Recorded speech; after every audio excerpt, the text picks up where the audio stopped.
제가 어느 날 성경을 읽다가 이런 생각이 들었어요. 교회는 수많은 봉사자들 때문에 여러분들이 지금 오늘 이렇게 예배 드릴 때는 이 예배를 드리기 위해서 헌신하여 청소해 놓은 사람들이 있습니다.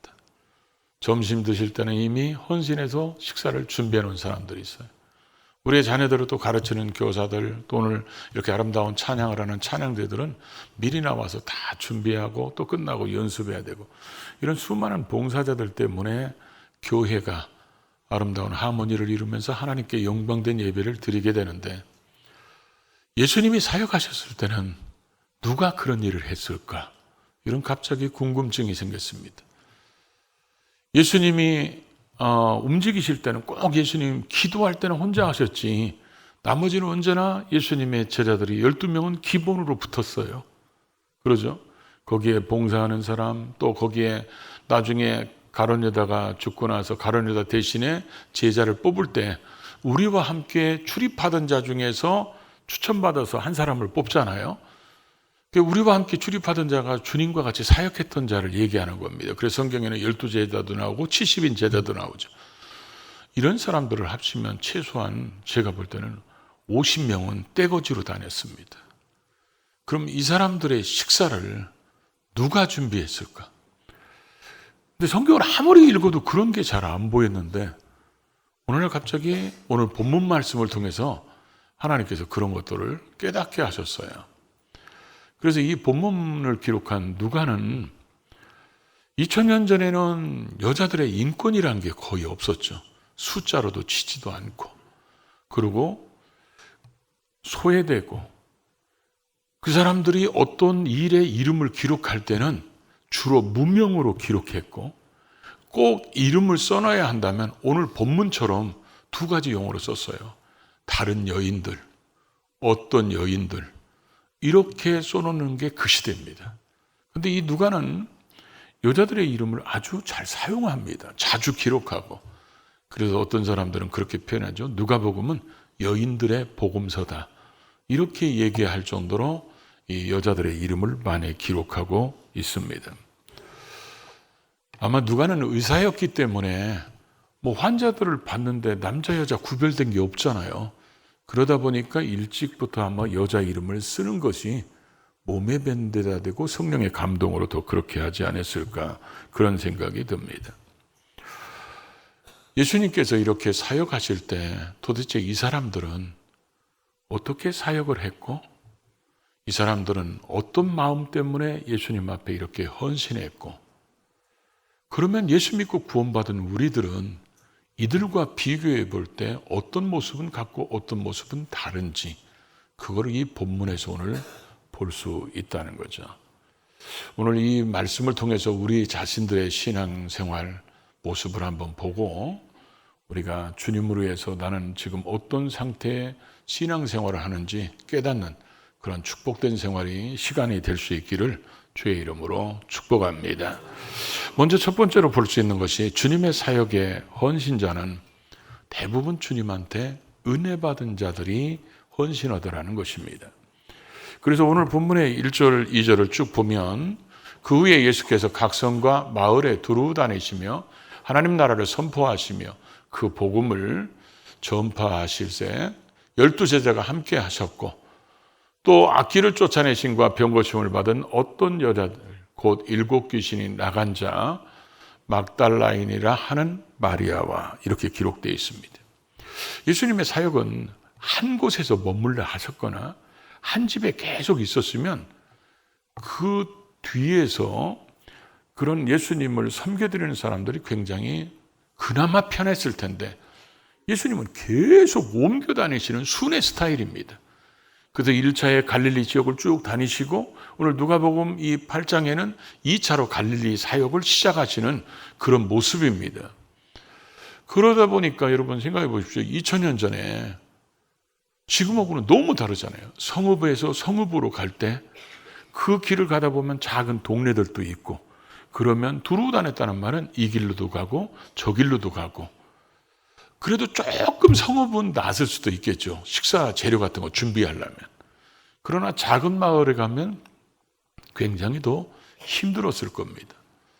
이런 상황에서 예수님이 나라를 복음을 증거하시고 또 하나님 나라를 선포할 때 그때 꼭 예수님의 제자들이 뭐요? 12제자도 함께 했고, 그러니까 기본이 지금 13명의 식사 대접을 해야 되는 겁니다. 근데 어떤 여자들이라고 이렇게 기록되어 있습니다. 근데 누가는 어떤 여자들, 보통 그 당시 관습으로는 이렇게만 하고 넘어가야 되는데 그 어떤 여자들이 누구인지, 그 사람이 왜 주님을 위해서 이렇게 하는지 그 내역을 기록하고 있습니다. 우리가 앞에서 누가복음을 읽다 보면 누가복음 6장에는 예수님 제자들이 12명의 제자가 나오는데 제자들은 이름만 쭉 기록되어 있습니다. 그거에 비해서 여기 이 여인들을 기록해 놨다는 것은 어떤 여인들 써놓고 그냥 넘어가도 되는데 마리아, 요한나, 수산나, 그리고 다른 여인들 이렇게 써놓고 있다는 것이죠. 그 당시에는 어떤 일을 한다 그러면 대부분 권력자 중심으로 했고 가문이 좋은 집에서 어떤 일을 주관했고 대부분 이렇게 사회에서 뭔가를 할 수 있는 사람들이 주도를 해서 일을 했는데 예수님은 주로 그들을 만나고 다닌 게 아니라 소외되고 무시당하고 병들고 다 사람들로부터 사람 취급을 못 받는 이런 사람들을 주로 찾아다니면서 복음을 전하다 보니까 대부분 예수님을 돕는 사람들이 또 이런 사람들이었다는 것입니다. 그러다 보니까 어쩌면 이름도 없어야 될 그들을 이름을 이렇게 기록해 놓은 것은 거기에는 의도하는 바가 있었다는 것을 우리에게 보여주고 있죠. 제일 먼저 이룩된 사람이 누구죠? 막달라인이라 하는 마리아. 성경에 보면 마리아라는 이름이 자주 듣는 이름이 네 명이 있어요. 예수님의 어머니 마리아, 마가다락방의 마가 요한의 어머니 마리아, 그리고 또 마르다, 마리아, 나사로, 베다니에 있는 마리아, 그리고 여기에 나오는 마리아 이렇게 등장하고 있습니다. 그런데 이 마리아는 7 귀신이 들렸다 이렇게 되어 있습니다. 7 귀신이 들려가지고 지금처럼 사는 시대가 아니었잖아요. 저 어렸을 때도 보면 가끔 미쳤다는 사람들이 돌아다녀요. 그럼 특별히 여자들은 머리 산발하고 가슴에 또 뭐야? 보따리 하나 끼고 이렇게 하고 돌아다니는데 이 사람들은 항상 표정이 늘 웃습니다. 그 사람들처럼 긍정적인 사람이 없어요. 인상 찌그리는 적이 없습니다. 그러면 사람들이 막 미쳤다고 그러고 침 뱉고 돌 던지고 막 욕하고 막 그래도 그들이 인상 찌그리는 적이 없어요. 항상 웃습니다. 모든 사람들에게 더군다나 귀신이 들려서 이러니까 아마 그 당시 사회에도 모든 사람들로부터 가장 지탄받고 가장 무시받고 가장 킴맞힘당하고 가장 사람들로부터 서름당했던 사람이 아마 이 마리아였을 겁니다. 그런데 예수님을 만나서 예수님이 귀신을 쫓아내 준 거예요. 자기의 영적인 문제를 해결해 줬어요. 예수님의 복음을 듣고 하나님 말씀을 듣고 하나님 나라 선포를 들으니까 이제 자기가 인생이 새로운 삶을 시작되니까 나 같은 사람이 어떻게 이런 귀신에서 쫓겨나가고 새 인생을 살도록 나를 이렇게 구원해 주신 주님을 생각할 때마다 이게 웬 은혜인가? 이게 웬 감격인가? 이게 웬 기쁨인가? 그 감격이 얼마나 큰지 내가 이분을 도와서 나 같은 사람들이 또 구원받도록 하고 또 구원받도록 해야 되겠다. 이런 그 뜨거운 가슴이 이 여인에게 흘렀기 때문에 이 여인은 성경의 구석구석에 아주 많이 등장합니다. 예수님 십자가에 죽으실 때도 제자들 다 도망갔는데 그 자리에도 있었고, 예수님 무덤에 있을 때 향품을 바르려고 향품을 준비했던 여인들 속에 이 여자가 있었고, 예수님 부활하셨을 때 가장 먼저 목격했던 사람이 누굽니까? 마리아입니다. 영광된 증인으로 이름이 기록된 사람, 이게 마리아였다는 거죠. 마리아는 도대체 왜 이런 사람이 됐을까요? 그것은 자신을 치료해 주시고 구원해 주신 주님의 은혜의 가치가 자기 인생을 살아오는 동안 이런 은혜, 이런 하나님의 그 사랑을 받아본 적이 없었기 때문에 그 은혜 받은 가치가 자기 인생의 모든 것들 중에서 가장 크다고 여겼기 때문에 자기 인생을 주님으로 해서 드리는 삶을 살 수 있었다는 거죠. 오늘 그러면 우리를 한번 생각해 볼까요? 저와 여러분은 예수 그리스도 때문에 구원받았습니다. 예수님 때문에 하나님을 아버지라고 부를 수 있고 예수님 때문에 보혜사 성령님을 모시고 살고 우리는 예수의 이름으로 기도해서 응답을 받는데 그런 우리들이 예수님으로 해서 지금 뭘 하고 계십니까? 그 예수님이 나를 구원해 준 그 은혜가 얼마나 큰가? 그 가치를 최고의 가치로 여기는 사람들은 주님 때문에 자신의 인생을 드릴 수 있고 자신의 모든 것을 다 내려놓을 수 있는데 여러분은 지금 어떤 모습으로 살아가고 계십니까? 어쩌면 우리는 예수님을 이용하는 사람들 아닐까요? 예수님 때문에 예수님이 십자가에 죽은 것 때문에 우리는 구원받았어. 그래서 하나님의 자녀가 됐기 때문에 하나님으로부터 누릴 수 있는 것들을 다 누리고 예수님이 너희가 지금부터는 내 이름으로 기도해라. 그래서 우리는 기도할 때 주의 나라와 그의 뜻을 구하는 게 아니라 내 욕심과 내 그 목적을 이루기 위해서 기도하면서 예수님을 위해서는 아무것도 하지 않는 예수님을 이용만 하는 그런 모습의 삶은 아닐까요? 주를 위해서 내 자신을 드리거나 주를 위해서 모든 것을 헌신하는 그런 자리에는 있지 않고 주님 때문에 얻을 수 있고 누릴 수 있는 자리에는 있는 그런 모습은 우리는 아닌지. 어쩌면 우리는 이 마리아가 느꼈던 예수 그리스도의 그 위대한 가치만큼 구원의 은혜를 그렇게 생각하지 않기 때문에 우리는 마리아의 같은 모습을 잃어버렸는지도 모르겠습니다. 두 번째는 저는 이 본문을 보면서 주님의 은혜를 받고 주님을 해서 헌신하는 이 헌신자들은 빈부귀천이 없다. 이런 감동을 받았습니다. 3절에는 막달라 마리아와 함께 소개된 또 한 사람이 있죠. 그게 요한나입니다. 그래서 2절을 보면 악귀를 쫓아내신 자, 그게 7 귀신을 쫓아낸 막달라 마리아. 병고침을 받은 어떤 여자들, 그 중에 한 여자는 이 요한나라는 거죠. 그러니까 요한나는 아마 병고침 받은 것 때문에 예수님을 따르는 자가 됐을 겁니다. 요한나의 이름은 여호와는 자비하시다 그런 뜻이에요. 그런데 이 여인에 대해서 남편까지 기록되어 있습니다. 그리고 지금 직업이 뭔지를 기록하고 있어요. 헤롯의 청지기 구사의 아내. 그러니까 요한나의 남편은 구씨라는 게 밝혀진 거죠. 구사라고 써 있잖아요. 그리고 헤롯의 청지기. 헤롯이 누굽니까? 왕이잖아요. 왕의 청직이라는 것은 왕이 모든 것들을 믿고 맡길 수 있는 사람이라는 거예요. 그럼 이 사람이 뭘 했을까? 아마 지금 표현으로 하면 아마 왕 옆에서 재무부 장관이나 행정안전부 장관 뭐 이런 거 하는 사람은 아니었을까? 그런데 이 사람이 마리아하고 같이 기록되어 있다는 것입니다. 7 귀신이 쫓아나간 막달라 마리아와 헤롯의 청지기는 구사의 아내, 다른 여인들도 있었잖아요. 수산나도 있었고, 아니면 지금 성경에 계속 등장하는 마리아, 마리아, 마리아, 마리아. 그래서 노래도 나왔잖아요. 마리아, 마리아. 그 노래도. 이런 여인들도 있는데 왜 이 누가는 막달라 마리아와 요한나를 이렇게 비교하는 것처럼 기록해 놨을까?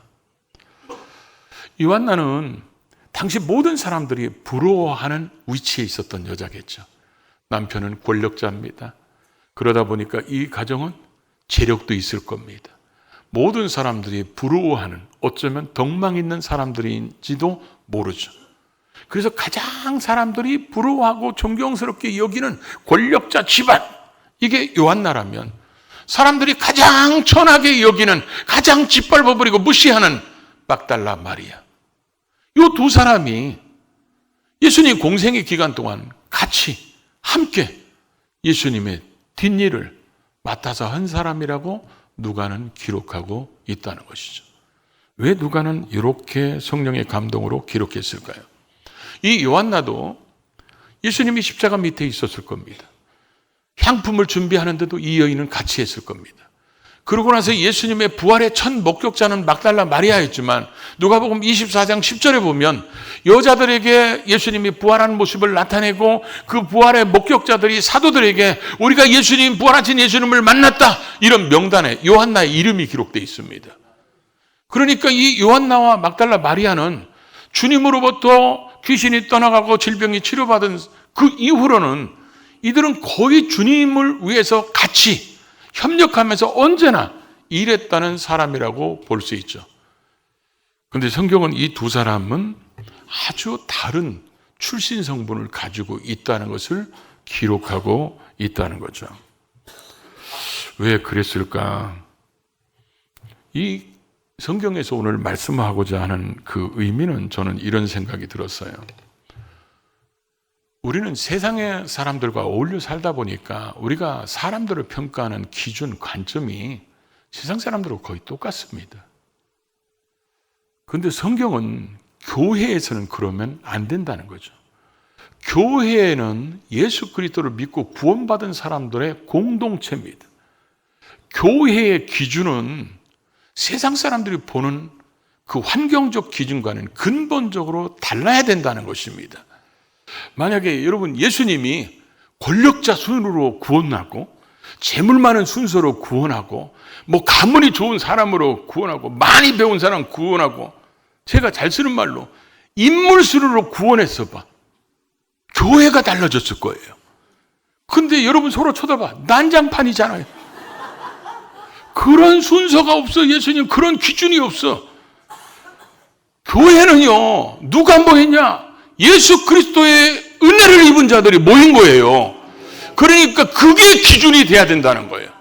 예수 그리스도 때문에 구원받은 사람, 예수 그리스도 때문에 치유받은 사람, 예수 그리스도 때문에 회복된 사람들이 모인 것이기 때문에 그게 기준이고, 밖에 세상에 나가면 명품을 입었냐, 많이 배웠냐, 돈이 많냐 이런 거 따질 수 있지만 교회는 그런 걸 따지면 교회가 사탄의 난장판이 돼버립니다. 교회는 그런 게 따지는 게 아니고 교회는 예수 그리스도의 은혜를 입은 자들이 모인 곳이기 때문에 그 은혜를 입은 자들은 우리와 같은 구원받았고 한 하나님을 아버지라고 부르고 한 성령님을 모시고 사는 우리의 동역자들이라는 거예요. 그래서 같이 협력하고 같이 헌신하고 그렇게 살아가는 것이 그게 진정한 교회의 모습이고 그게 교회가 사람들을 볼 때 기준으로 보는 것이 바로 하나님의 은혜가 임한 자들. 이게 교회의 사람 평가의 기준이 되어야 된다고 말씀하시는 것입니다.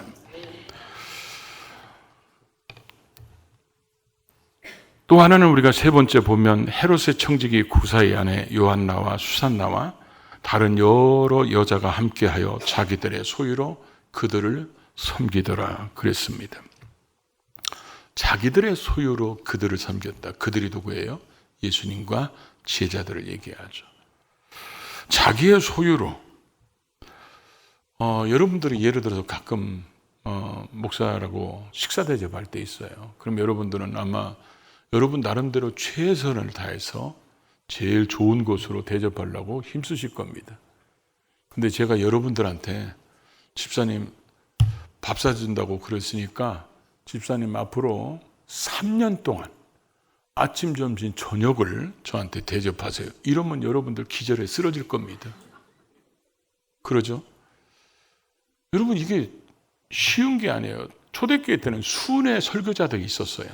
이 순회 설교자들이 오면 그 교회에서 조금 재력 있는 집이 그런 집이 그분들을 모셔서 식사 대접하고 갈 때 여비도 드리고 선교비도 드리고 그랬습니다. 그건 대체적으로 일회용이에요. 어쩌다 한 번. 근데 지금 예수님 사역하는 것은 이 떼거지로 몰려다니는 사람들 아침, 점심, 저녁에 해야지 간식 달라고 하면 또 어떻게 할 거예요? 이런 사람들을 끊임없이 섬긴다는 거, 자기 소유로 섬긴다는 거 절대 쉽지 않습니다. 우리가 하나님의 은혜가 임한 사람들 중에 하나님께서 내게 이런 걸 주신 것이 주님 나라를 위해서 쓰라고 주셨다. 이렇게 믿고 살지 않는 한 이렇게 드리면서 사는 것은 결코 쉽지 않습니다.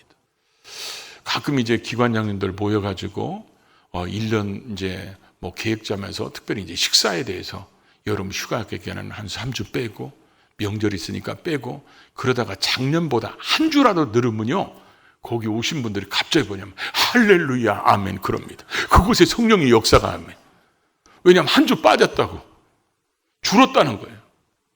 사람들이 그래서요 여러분 제일 맛있는 밥이 무슨 밥이야? 남이 해주는 밥이에요. 여러분은 다 자기가 해서 드시나 봐요. 남이 해주는 밥이 제일 맛있다고 그럽니다. 이거를 끊임없이 해대는 것이 결코 쉬운 게 아니라는 거죠. 그것도 자기 소유로. 섬겼더라 이렇게 돼 있어요. 그래서 이 섬겼더라는 원어를 보면서 제가 마음이 굉장히 감동이 됐어요. 헬라어에는 사랑도 네 가지로 얘기하잖아요. 아가페, 신적인 사랑, 남녀 간의 육체적인 사랑, 에로스, 가족 간의 사랑, 스톨게, 또 우정을 표현할 때는 필리아, 이렇게 네 가지로 표현하는데 이 섬겼다는 단어도 보니까 5가지가 돼 있어요. 성경에 보니까. 섬겼다는 단어가. 그래서 이 노예들은, 당시 노예들이 있었잖아요. 노예들은 주인을 무슨 일이 있어도 섬겨야 돼. 맹목적으로. 그래서 이런 맹목적으로 섬기는 섬김이 있고 또 내가 지금 서비스직에 일하니까 이걸 서비스로 해줘야 내가 월급을 탈 수 있다. 그러면 월급 받기 위해서, 돈 벌기 위해서 서비스로 섬길 수 있죠. 이런 단어도 있고 때로는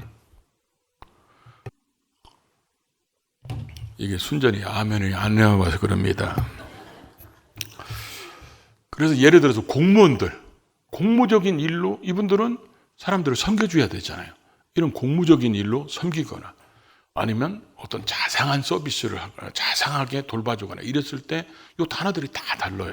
근데 여기에서 쓰여진 단어는 디아코네오라는 단어가 쓰여졌는데 이게 미활용으로 쓰여가지고 그 의미가 뭐냐면 자원해서 섬기되 계속해서 섬기는 거예요.